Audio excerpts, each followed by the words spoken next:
Panibagong kontrobersiya ang inaharap ngayon ng reality show winner na si Larry Martin. Sinampang kasi si Martin ng kasong grave threat nitong Lunes.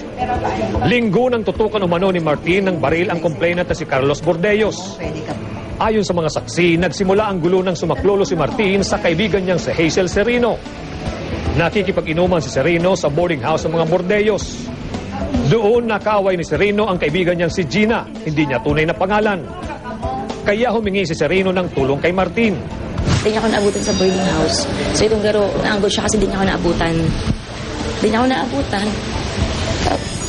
Tapos kaulay ko itong complainant, kaulay ko siya. Tapos pag abot niya, talagang may clutch bag siya. Kinuha niya si badin niya, pero hindi niya talaga tinuto kasi nasa tao ako. Inamin din ni Serino na karelasyon niya ang pamilyadong si Martin. Kilusyon ko siya. Pero itinanggi ito ni Martin. Barkada ka alum ko. Ayon naman kay Gina, nanutok umano si Martin dahil nagselos ito sa may-ari ng boarding house na si Bordeios. Ang aram ko talaga, tinutukan siya eh. Takatide ko siya. Tapos kaulay niya si Mikmik, siguro nagselos si Larry. Itinanggi naman ni Martin na nanutok siya ng baril.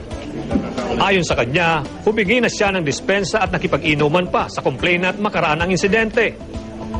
Pero ang ina ng complainant na si Rosita Bordeios natakot umano sa pagbabalik-balik ng kotse ni Martin sa kanilang bahay noong gabing iyon. Kaya humingi na sila ng tulong sa pulis. Ayon naman kay Martin, handa siyang harapin ang mga kasong kinasasangkutan niya.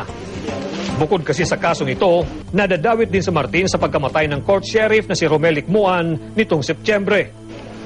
Ayon sa pulisya, wala pa umanong sumpena si Martin sa kasong murder.